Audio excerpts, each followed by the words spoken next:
Hey everybody, this is Doug Kenny from Stories from Motorsports International, and today we have Trans Am driver and former NASCAR road course ringer Ron Fellows on today. How you doing, Ron? Hey Doug, how are you? I'm Doing good. How are you? fabulous. I'm actually at I'm at Canadian Tire Motorsport Park. We got some IMSA cars testing here in preparation for our Chevy Grand Prix in a couple of weeks. So yeah, it's you'll get a little bit of audio from the racetrack, I'm sure, in the background. Yeah, I'm up in the event center, and I can see them at 8, 9, 10, and up the front straightaway. So I'll try not to be distracted. when you grow up in racing like you and me, it's always nice to see sports cars or just any race cars in general, you know? Absolutely. It's a great day at the racetrack every day. Yeah. So, give our followers a bit of what you're known for as far as racing. Uh, hmm. Well, let's see. Yes, on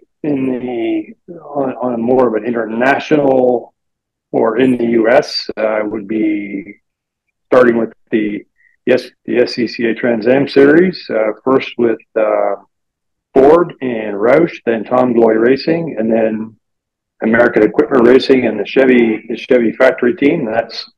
And uh, and that was starting in '95 with Chevy, and I've been a Chevy guy and GM guy ever since. Between uh, Camaro models in the Trans Am Series, and then NASCAR, everything was Chevrolet, and then Corvette race program started for in what was the American Le Mans Series, now IMSA WeatherTech Championship.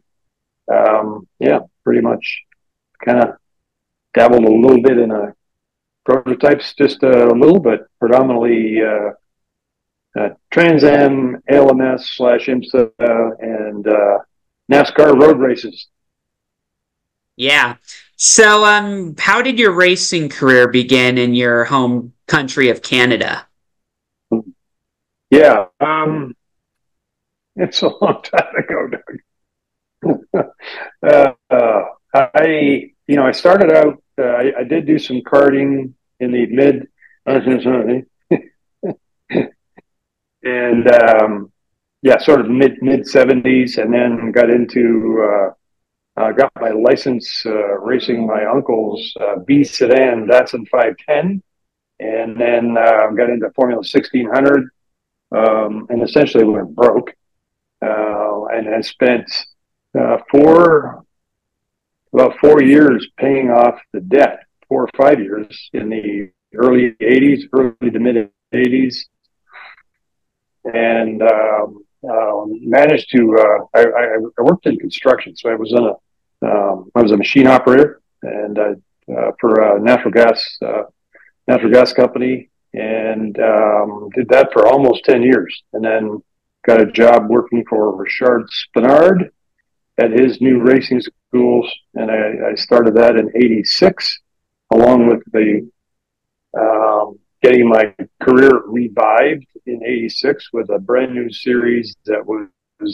run by General Motors of Canada. It was basically showroom stock Camaros and Firebirds, and had unheard of levels of prize money.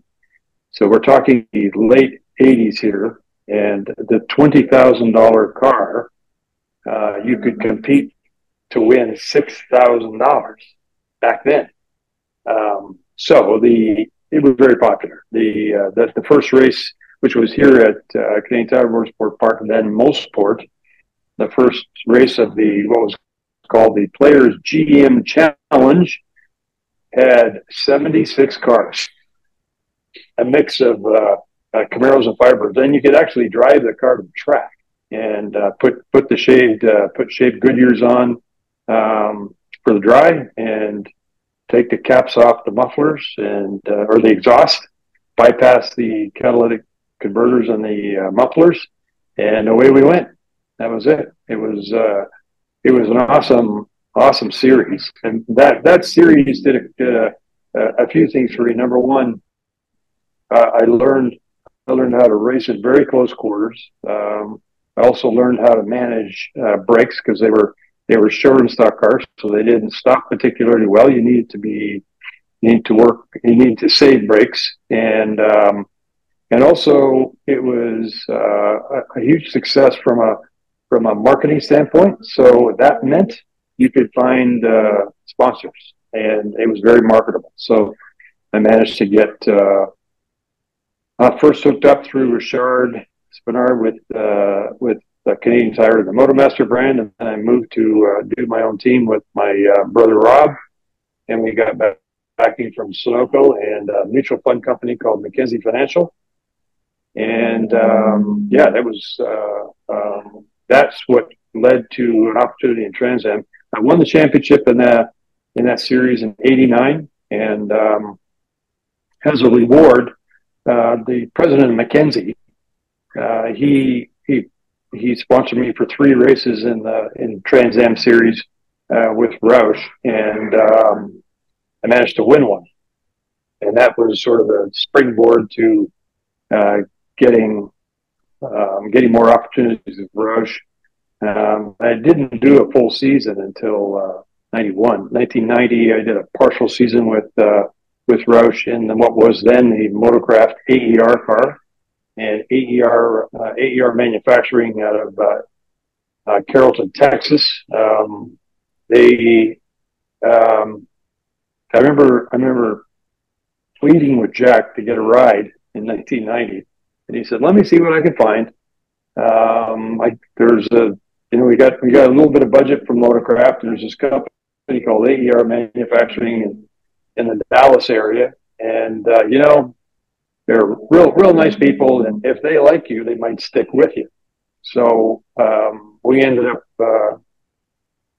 meeting the McGraws, Bob and Helen McGraw. Bob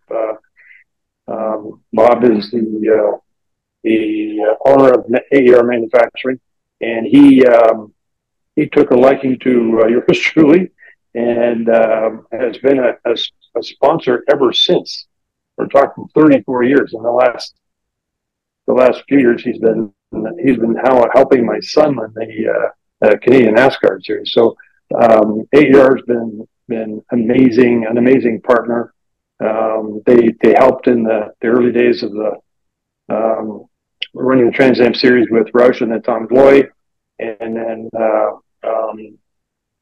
helped when needed for the Trans Am series with Buzz McCall's team, and then off we went to Corvette Racing, and he was AER was a big help for us when we got our first win in Texas. It was a race that we weren't going to do. However, we were doing a part-time schedule. I'm kind of jumping around here, but this was 2000, really our second year with the Corvette. But we were running a part-time schedule, and I was pleading with the GM Racing hierarchy that we need to do the Texas race. It's a roval. It's new on the schedule. Nobody has any notes. Nobody has any history there to work from. We've got a great race team here. It's a great opportunity for us to see what we can do. In what we would consider to be a level playing field at a new track. And that's we don't have that. We don't have enough. What would it take to make that happen? And I went to Bob McGraw and said, "Can you help us with this? We'll get to race in your backyard." And turns out that was Corvette Racing's very first win in September of 2000. We got our very first win. So just amazing family, amazing partnership, and that's really what it's all about. The people you come across, race team, personnel. You get such a tight bond, and it's an emotional, passionate business. And I'm just so fortunate to have had some great partners in the past and great opportunities. And it's certainly a long relationship now, 29 years with Chevrolet and GM on both sides of the border.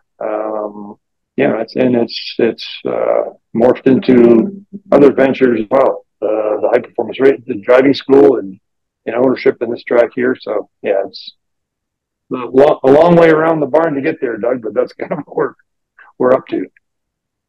Yeah.